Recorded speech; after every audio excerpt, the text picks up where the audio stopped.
Salut à toutes et à tous, bienvenue sur un nouvel épisode de QLS. On a survécu à la double journée, difficilement, très difficilement.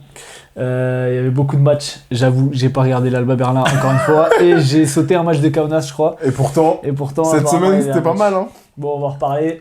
J'espère que ça va. Comment ça s'est passé, toi, ton dimanche, mieux que moi? Moi, ça a été...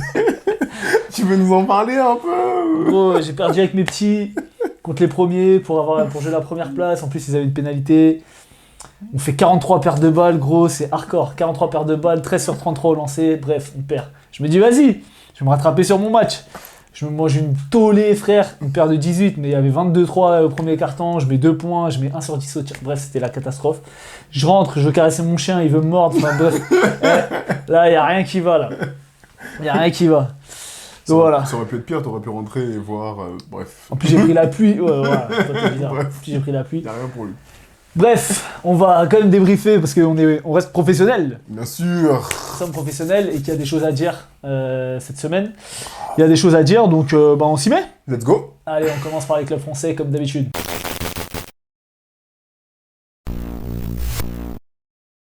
Alors, les clubs français. Bon, on rentre dans le vif du sujet sur l'Asvel. Non, commençons par Monaco. Tu veux commencer par Monaco? Oui. Vas-y. Je vais commencer par Monaco parce que sur le premier match, Monaco joue Partizan. Le Partizan qui est dans une bonne dynamique là depuis le retour de Kevin Punter. Et sur on y reviendra bien sûr. Et franchement, le match était super intéressant. Monaco, franchement, c'est un match. J'ai mis un mot qui, à ce moment-là, quand j'ai pris mes notes, j'ai mis tonitruant. et vraiment, c'était le mot parce que je trouvais Kevin Punter tellement bien. Il mettait tout vraiment dans ce match. Et Monaco qui prend des paniers sur paniers et qui défend pas sur ce début de match. Et j'étais là en train de me dire, Monaco, il faut peut-être quand même s'y mettre. Ils prennent un 11-2 en 5 minutes. Donc je dis, bon, quand même, hein, c'est face aux Partisans, ils sont bien, il faut un peu défendre. Je vais faire une petite aparté, la même que Ozan la semaine dernière. Kemba Walker, c'est bon. Ouais, c'est bon. C'est bon, Kemba Walker. Strazel a joué sur le deuxième match. Sur le deuxième match, oui, mais là, sur le premier, c'est bon. Donc, Kemba Walker, il faut aller faire autre chose. Mais malheureusement, sur ce match-là, j'ai trouvé Monaco en difficulté au tir, notamment à 3 points. J'ai trouvé le Partizan supérieur. À la fin, ils sont trop forts. Kevin Punter est trop fort. Il met des gros tirs. Restons sur Monaco. Pour l'instant. Oui, c'était le match. Ouais, non mais bon.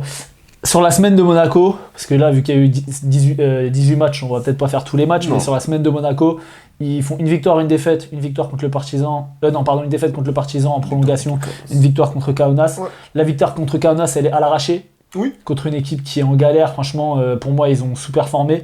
Ils ont eu du mal alors qu'ils auraient dû les écraser. Encore une fois, ils se sont fait avoir sur de l'adresse extérieure à Kaunas alors que tu sais que c'est comme ça qu'ils jouent. Ouais, mais c'est la meilleure équipe. Si pas c'est la meilleure équipe à 3 points. Ils tirent à 43% à 3 points. Oui. Mais bon, je veux dire, quand t'es Monaco, je pense que voilà, il faut du scouting report. Comme on a déjà dit, t'as des mecs capables de défendre sur les extérieurs, t'as des intérieurs qui sont capables de sortir aussi, que ce soit Blossom Game, John Brown, Donta Hall qui sont mobiles.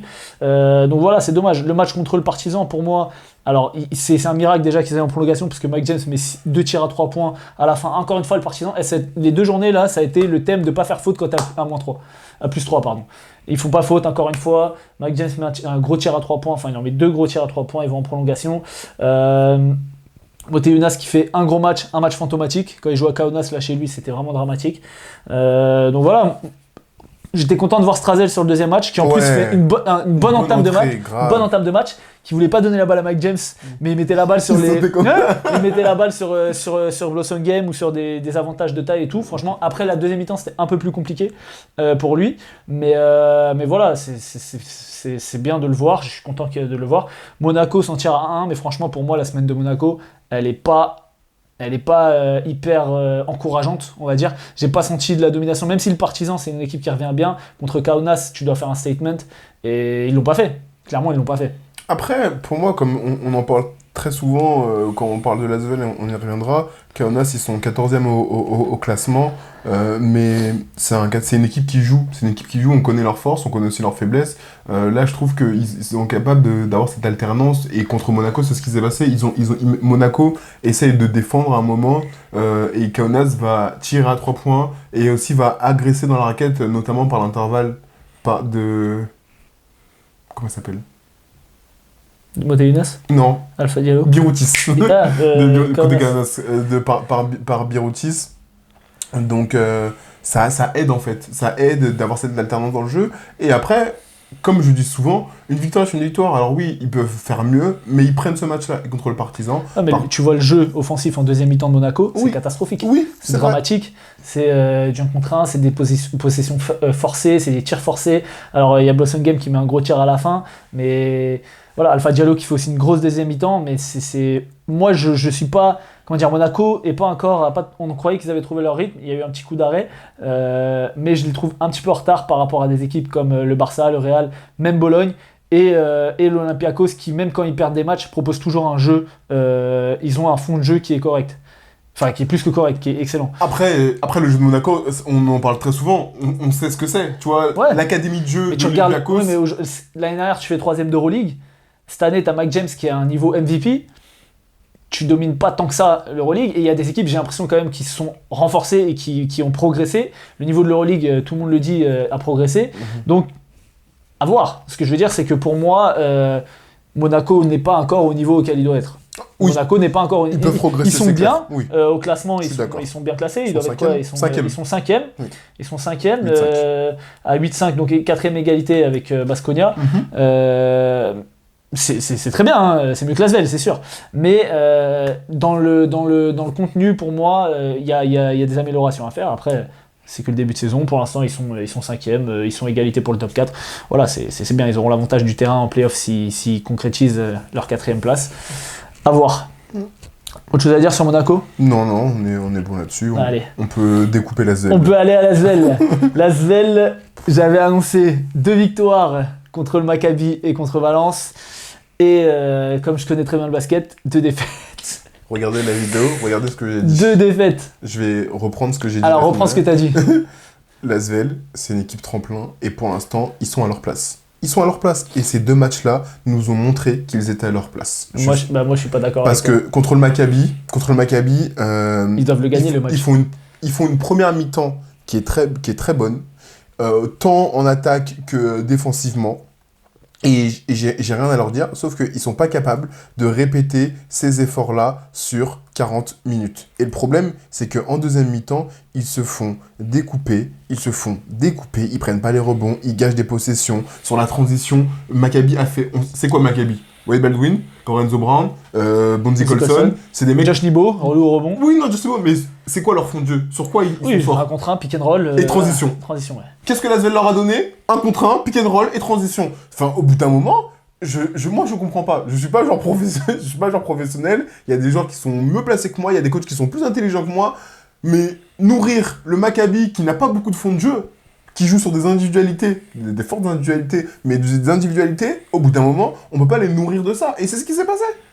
On a laissé Lorenzo Brown tricoter et courir. On a laissé Wade Baldwin faire des passes. Lorenzo Brown ne fait pas un énorme match, je crois, contre Lasvel. C'est surtout le deuxième, bien sûr. Mais ce que je veux dire, c'est qu'on les a laissés courir. On leur a donné des pertes de balles. Au bout d'un moment, tu te fais sanctionner comme ça. Tu te fais sanctionner. À la mi-temps, je crois que du premier match, Lasvel qui mène de 1 point. Et derrière, dans la deuxième mi-temps, il faut qu'ils continuent là-dessus. Ça a été transition.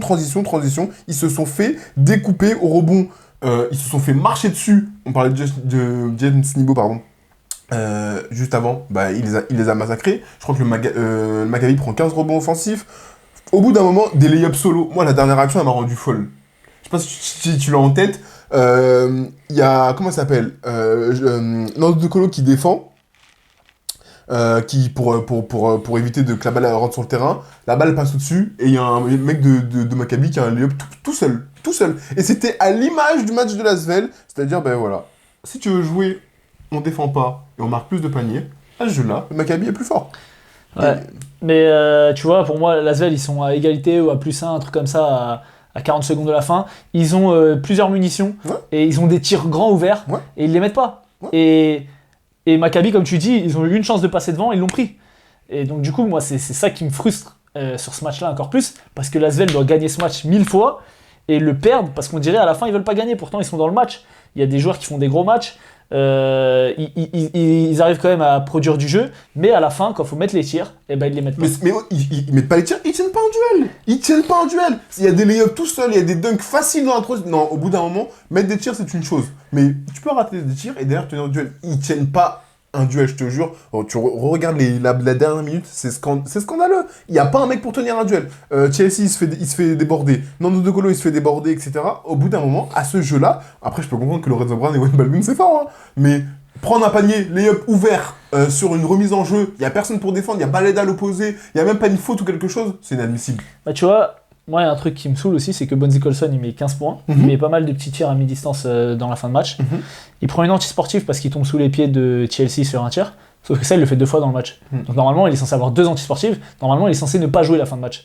Donc, si je suis Podzeko, je peux faire réclamation. Ouais, pourquoi il est encore sur le terrain, ce mec-là, sachant qu'en fin de match, il met des tirs. Bref, ça c'est un fait de jeu, voilà, c'est la règle. La règle normalement c'est que si tu tombes sous les pieds du mec c'est anti-sportif. Il l'a fait 2 fois pendant le match, il a été sifflé une fois faute normale, une fois anti-sportive. Les gars, soyez cohérents. Sur le match contre Valence, par contre, là il n'y a pas de match. On a retrouvé l'Asvel de TJ Parker. Il n'y a pas de match. Yousfal qui prend des fautes à la con. Pas de défense, pas de repli défensif, ils sont dominés au rebond.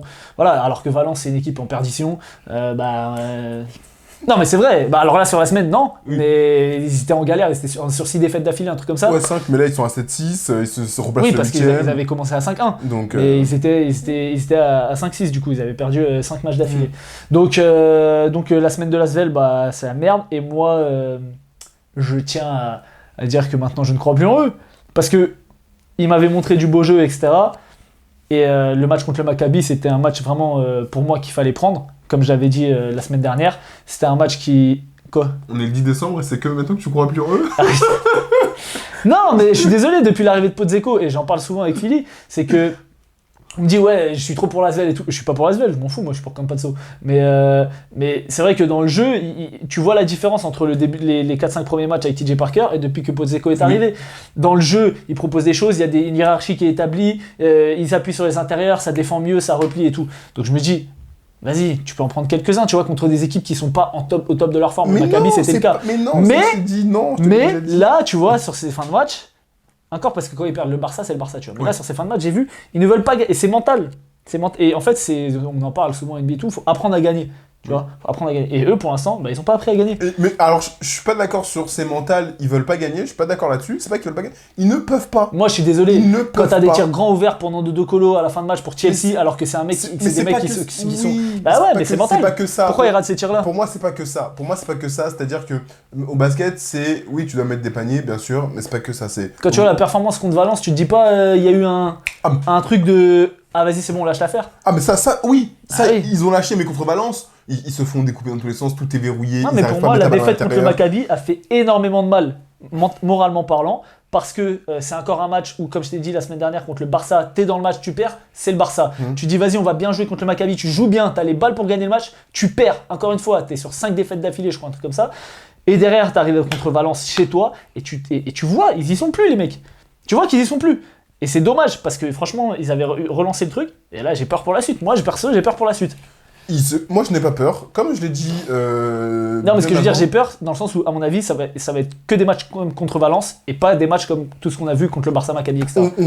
On verra bien, mais en tout cas, ils sont à leur place, et ils vont y rester. Comme je t'ai dit, je disais, ouais, pour moi, ils peuvent se battre. Tu disais, ils peuvent se battre avec Bayern, peuvent se battre avec l'Étoile Rouge. Non, ils sont à leur place. Là, ils sont 17e à 2-11, comme Berlin, qui est à 2-11. Ils sont au même niveau que Berlin, et c'est la seule équipe qui peut, entre guillemets, regarder dans les yeux. Ils les ont battus. Toutes les autres, ils sont largement en avance, ils sont largement devant. L'effectif du Bayern, il est peut-être moins clinquant en termes de nom, mais ça joue beaucoup mieux au basket. Ils ont plus de force que l'Asvel. Toutes les équipes là où tu disais, non, peut-être que l'Étoile Rouge qui est dans une brave galère, et on y reviendra, ils sont largement devant. L'Asvel, ils sont à leur place, ils sont 17e, je suis désolé, au bout d'un moment, c'est leur place. Ok.